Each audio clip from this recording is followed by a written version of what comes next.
Now we're going to look at the x and y intercepts of rational functions.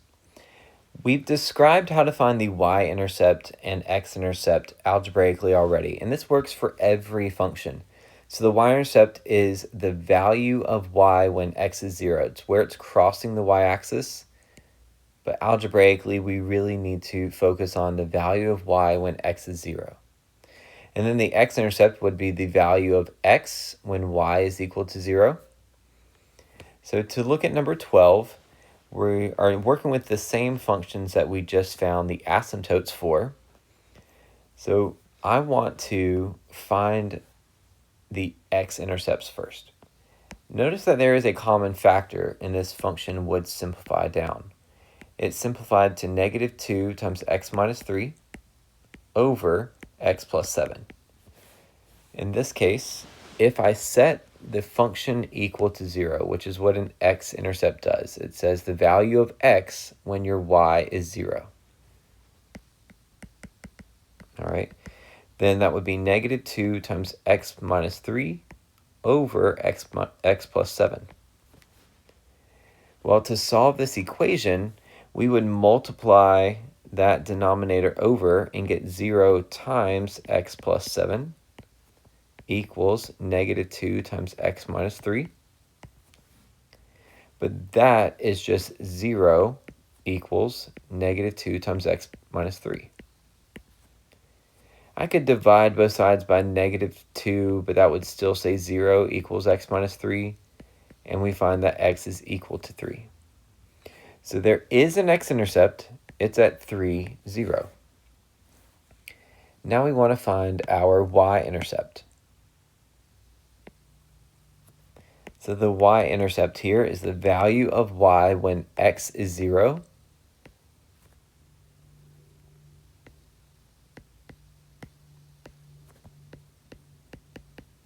So I'm plugging in 0 for both the x's, and then we simplify that down. So I get positive 6 on top and 7 on bottom. There's a y-intercept of 0, 6/7. For number 13, we still want to find the x and y intercepts. So we're going to set the function equal to 0 for your x-intercept, but we want to have it in factored form. This function factored into 2 times x minus 8 on top over x minus 8 times x plus 3.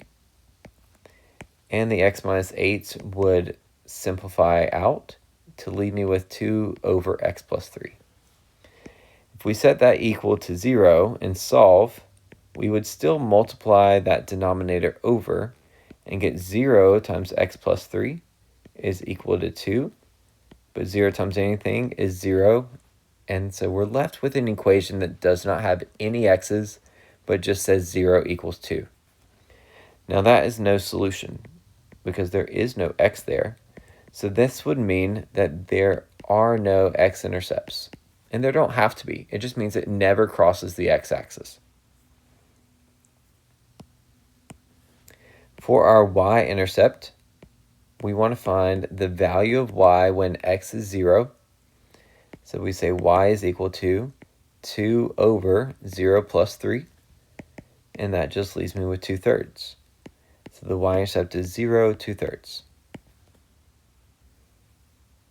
All right, and for the last one, again, go ahead and pause the video, see what you can do on your own, and then when you're ready, you can press play and we'll do it together.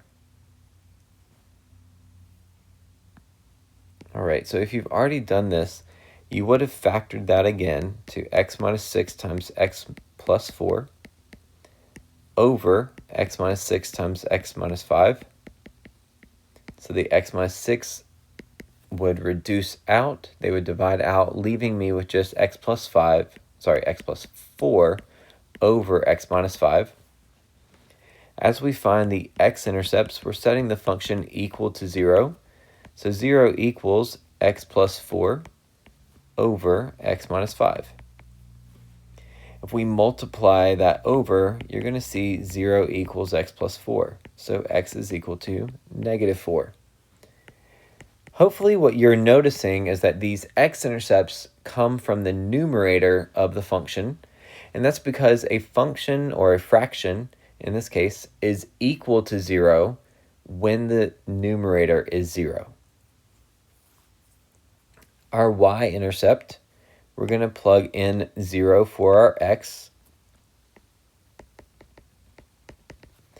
That would leave me with 0 plus 4 over 0 minus 5, and that's just negative 4/5. So our y-intercept, 0, negative 4/5.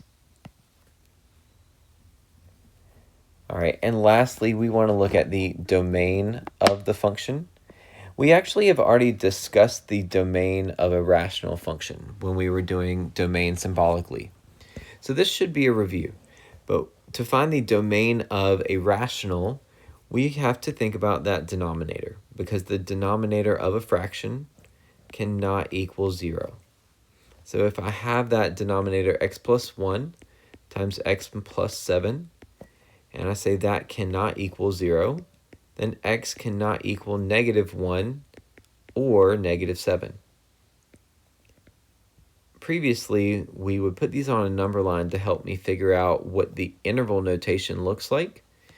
If x cannot be negative 7 or negative 1, but everything else, we have a number line that looks something like this.